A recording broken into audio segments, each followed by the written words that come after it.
What's going on, guys? Dave here with the 2016 Ford Mustang, looking at the third brake light.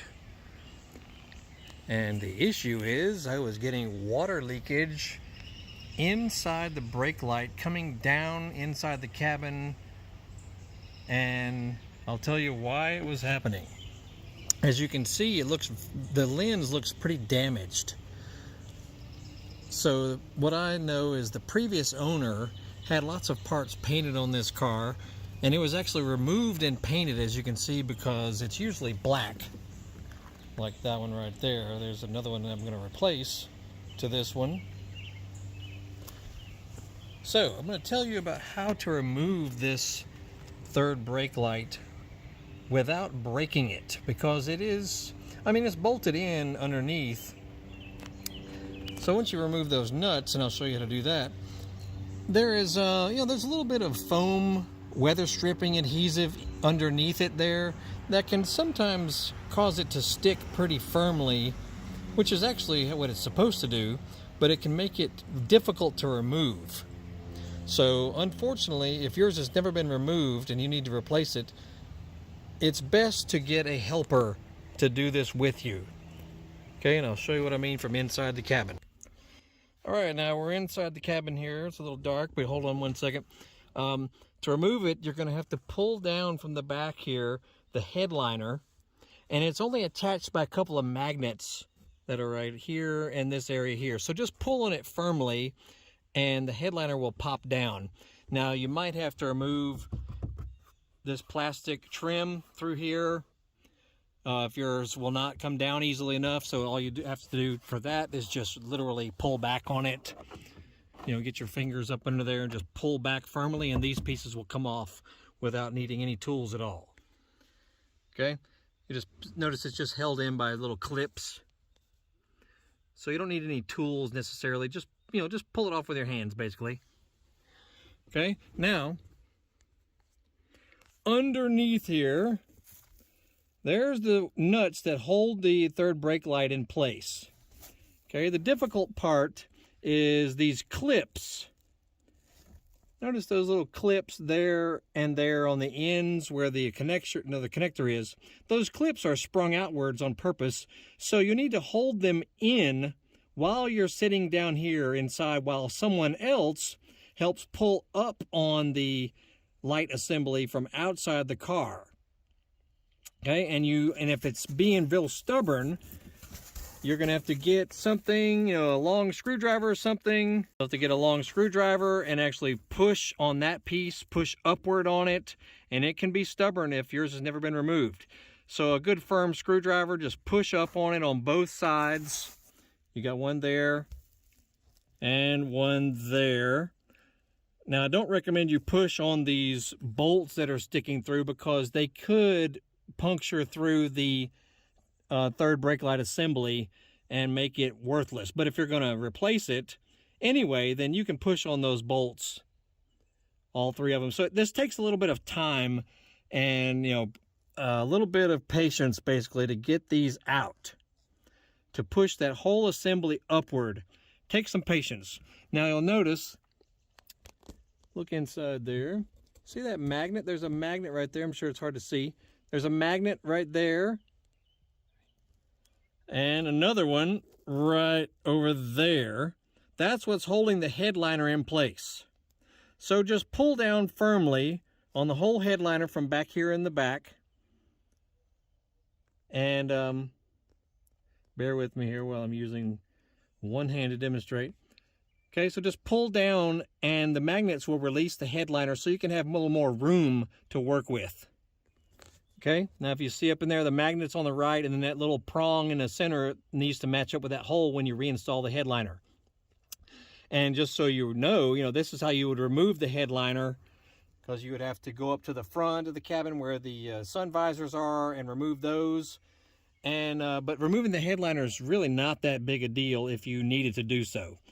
But just to make this a little bit easier, we're just pulling down the headliner. And notice this is a kind of insulation material, so you may want to put some long sleeves on, because it's kind of like home insulation. It kind of irritates your skin if it touches you. So put some sort of sleeve on, or a towel or something, you know, to keep your skin from touching this fiberglass material here. All right, now what I did is just shove a water bottle up in there to hold it down so I can have my hands free, you know, to remove these nuts here underneath. There's 4 nuts that are, they're little 8mm nuts, and it's easiest if you can use some sort of drill to remove them, because it just takes a long time to try and use a ratchet. So if you can use a drill with your socket, you know, put your little socket on there. It's a much faster process if you just use some sort of electric drill to remove all 4 of the nuts up there. Okay, so I'll knock that out real quick. Now, if one of these nuts is being stubborn and the whole nut bolt assembly is spinning on you, you're going to have to put something underneath the nut to give it some leverage downward. If you see, I put a little fork tool underneath there. That way you'll be able to remove it with your socket. So be on the lookout for that. Now from above, while the helper is pushing those little prongs from inside the car, you're gonna have to get up here with something to help pry up on it while it's being pushed from the bottom. That's the tricky part when you need a helper. And be careful, because you got your rear glass right there, so you know, be careful, make sure you're using something that's not gonna damage it. Maybe a real skinny screwdriver or something from the side. You know, just be careful is all I can tell you. Some tools you can try, you know, will be like trim removal tools. This is plastic. A little pick, you know, something you can get underneath the light assembly. Maybe a slim but strong screwdriver, and you're just gonna have to figure it out. Basically, you know, just get your tool up under the light while it's being pushed from the bottom, and make sure those 2 little tabs on the center of the light are pressed inward also. Otherwise, you'll break the light if you're not careful. And don't forget to remove this connector here. You need a little bitty pick to remove the clip, then remove the connector there. And now with the light taken out, any adhesive or any weather stripping or whatever is gonna have to be removed, so do it carefully. You just clean it all off completely. You maybe use some contact cleaner all in here so that the new weather stripping you put on will stick nicely. Okay, you need to get it really clean in there, so make sure you remove all adhesives, as much crap as you can get out of there. I used a very saturated rag of contact cleaner or brake cleaner, so it's going to take some time to get any adhesive out of there. Make sure it's good and clean, otherwise the new one you put in will possibly leak. Okay, with your new light assembly, make sure it's good and clean. And it also, if it's got any adhesive on here, you're gonna have to do your best to try and get it off of there. So be careful how you do it. You may have to use a razor blade.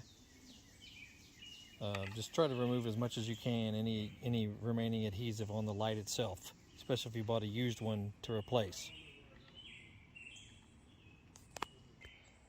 Now I got a couple of different options on how to seal the new light. This is like a weather stripping, you know, for various making something weatherproof or waterproof. It's kind of squishy, and you can peel off just 1 rope, if you know what I'm saying, or maybe 2. I'm going to probably do 2 of them and just run them along the outer perimeter right there. But you can also, if you can find the right size, you can get you know, weatherproof weather stripping. Just make sure it's thin, a good thin type. But I'll also put a link down below for a butyl type of rope like this, and that's what a lot of windshield installers use. You can run that along the corners right here and right along the side. So whatever method you choose to seal up the new one, that's the next step. All right, now I'm sure there's plenty of ways that you could, you know, caulk this up. You maybe could use some silicone of some sort, but they don't recommend that you use anything that's overly sticky. They want you to use something that you could remove if necessary, if you ever needed to, you know, pull this off again. But you know, use whatever you want. But I just use this sort of putty caulking material. It works very well. You know, it molds very well, so you know, any uneven surfaces or whatnot, it should seal up nicely. And then we'll put her back into the hole up top and go from there. All right, we just set it down in there, and I went ahead and connected the wire right there first. Go ahead and push down evenly on it. And then we'll go back inside and tighten the nuts down. All right, we're back inside here, and you see how the bolts are coming back through. And your little wire connector sort of clamps in place right in the center. You'll see a little slot that it goes into, so you can do that also here. And we'll just put the nuts back on and start tightening down evenly, maybe starting from the middle. And just tighten them down snugly, and that'll just about finish it up. Okay, and once you've finished tightening the nuts down, the magnets will secure the headliner again. And then if you removed any of these trim pieces, just put them back on. You just sort of bump them in place. Once you line up these clips, you'll see there's little slots on the other side. Just line up the clips, bump them back in place. Now with these trim pieces here, make sure all these little tabs line up perfectly along that line right there.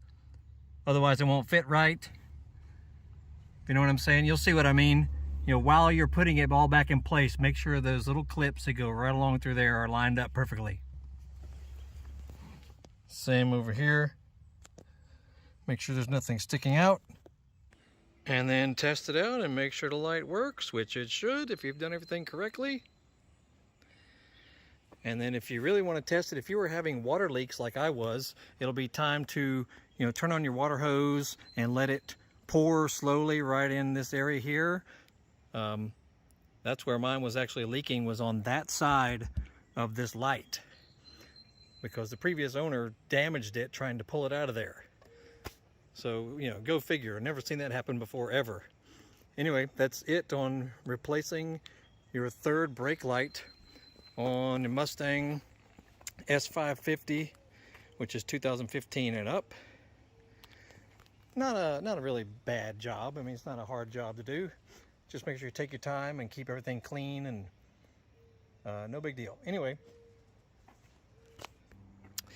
check out our other videos. We got all kinds of stuff on our channel. We got 2 YouTube channels, a Facebook page, eBay store, Amazon store, selling mostly motorcycle related parts and tools. So Google Horsepower House and you'll see all kinds of cool stuff you might like.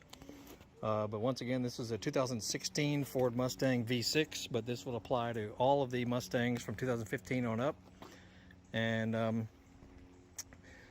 other videos you might see on our channel relating to a Ford Taurus X, a Chevrolet Traverse, a Cadillac ATS-V, older Ford Mustangs, older Chevy trucks, Hummer H2 or H3 Alphas, motorcycles, all kinds of stuff on our channel. So check it out.